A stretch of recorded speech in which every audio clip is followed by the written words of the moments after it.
is it's really not their failure, it's our failure for not really guiding them and showing them what they can do and keeping working with them, because they don't come in to fail, they come in to succeed. And so anyhow, planning your work, let's talk about this, a very important aspect of life. And we went so far at the home office, when we get a new consultant into the business that you have sent in, we go ahead and when they join, we send them a welcome letter, we send them a plan for success form, and we have them, once they complete it, to print, we send 2 copies, so they keep one and they send the other one back to us. We immediately let the sponsor have a copy of that. Now, if you haven't gotten any, it's because maybe your girl hasn't filled it out. Because if we got it, you'll have it. And in doing so, we received numerous replies, but they're very positive about making their plans. In fact, we had a lady send in an email today. You'll find it so interesting. She said, "Thank you, Faye, for your welcome message. I apologize for not answering sooner. However, we've been out of town on vacation, and I'm still trying to get my life back, so I'll be spending some time on mail, and will complete the form as soon as I can." Now, we love that because it shows that she appreciated our welcoming her. She appreciates the fact that we're involved in planning her future with Janique. And this is what you want, ladies. You want that type of communication between you and your new recruit. And we try to go ahead and create that to help you with that. And we're, like I say, we go ahead and we go and we share with the people, and this girl that we received another one back, and we sent her the plan for success, and she was very excited about this. This was another one now, not the same one I just told you about. This is another one, and she got so excited about her plan, and she's so serious about it, and she went ahead and she wrote out her whole plan to us. She didn't have enough room on my plan for success, so she made out her own sheet and explained everything that she was going to do, and she's excited, and she wanted us to know what she planned to do to be her success. And I believe we have this lovely lady on tonight. We asked her to join us because we wanted her to share with you what planning meant to her. So I'd like to introduce you a brand new consultant. Her name is Cheryl Wright from I think it's Sioux Falls, South Dakota. Am I correct, Cheryl? Cheryl, if yep, you're on that's mute, right.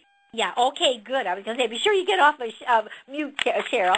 Well, I'm so glad to meet you, and I'm so glad Faye and I were so excited to read your wonderful plan that you have for success, and you really thought that one through, didn't you, Cheryl?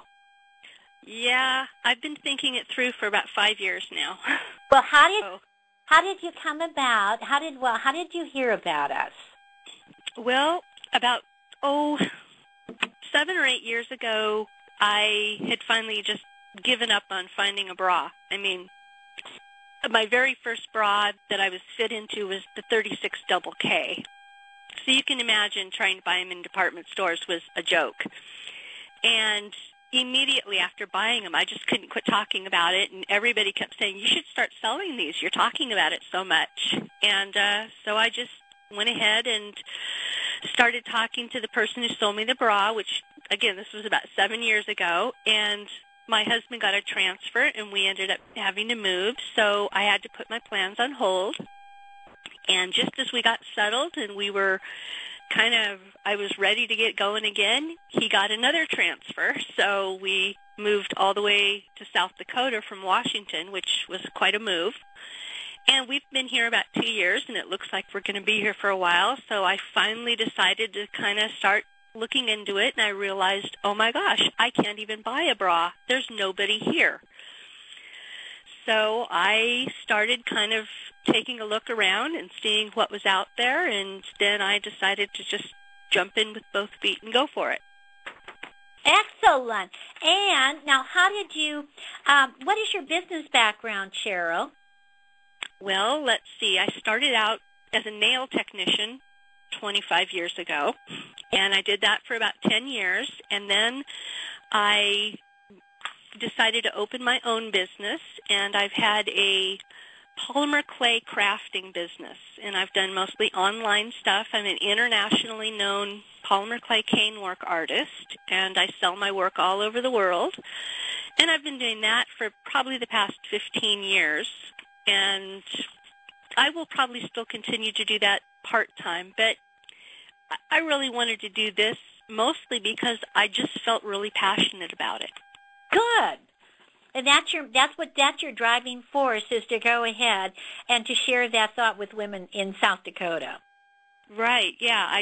I feel so passionate about these bras that they made such a difference in my life that I really felt like it was needed, that the word had got to get out there somehow or another. And now that I'm here and there's literally nobody selling them, nobody's even heard of them, I feel like I just really need to jump in with both feet and save the world. And, that's really what it's about, is the fact is that, if you fall in love with your product, and, you don't have to have a lot of a business background or anything. You just fall in love with your product, and you can go out and talk to people, and that's really what I think you intend to do, don't you? Because you've got your weekly goal all set up, and I was reading in here, you said you want 2 appointments per day, 3 to 5 days a week. Is that correct? That's my initial goal, yes.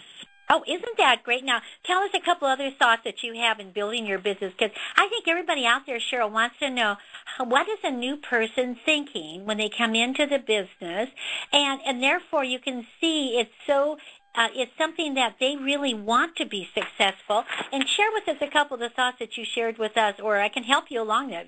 But I'm looking at your goal sheet. It's just wonderful. Well, one of the first things that I did was just write out some goals that were short-term and long-term, because you kind of have to have that big goal out there, but if you don't set the short-term goals, it looks so far away. So you just concentrate on the short-term goals one at a time until you hit that big goal. So that was kind of my number one thing, was to make sure that I don't overwhelm myself in the beginning. One of my, I think, important things that I put down, anyway for me it was that I'm going to be taking 10% of my sales for my personal income, and the other 90% goes back into the business. And I think it's important that you don't put 100%, because I think you'll get to that point where you feel like you're working almost for nothing. And if you see your business growing, it's one thing, but if you just get that one little bit of something, that little 10% can maybe get your nails done, get your hair done, buy you something you've been wanting. You'll get rewarded. You'll get those little rewards along the way that'll keep you going. That is really good, and that's really true, because then you said you're going to build your inventory. As you know, once you get that bra on that lady, she doesn't want to take it off, right? Exactly. Right, and then you can just deliver, and then it saves you time and money too, because you leave it on her, and you've got a happy customer. And I was interested to see your goal. Your initial income goal is $500 a week profit. I love that. That is wonderful. So you've got a good plan. And what are some of your other goals that you have lined up on this, Cheryl? That kind of covers my basic goals. I have kind of my daily goals. For instance, today was my first official day of working. I've kind of finished my training period. I was ready to start setting appointments, and since I didn't have any, and it was my first day, I have a daily goal of handing out 100 flyers. Oh, good! And so what I did was I went to the beauty salons, chiropractors, health clubs, optometrists, pretty much anything within my neighborhood area, and I either was putting the flyers up on bulletin boards or I was handing them to people and talking to them, usually giving people 3 to 5 flyers at a time so that they can pass them around and whatnot. But I have a daily goal, if I don't have appointments, of getting out there and passing out a minimum of 100 flyers. Excellent. And I liked also what you said in there. You said you have 6 neighbors, and you're going to be starting with, you're doing doing my first fittings and getting my practice experience in. I love that. Because that's what it takes. Right. And I plan on I have 2 appointments for tomorrow for those, for the first 2 of them, and they've been a little harder to get a hold of because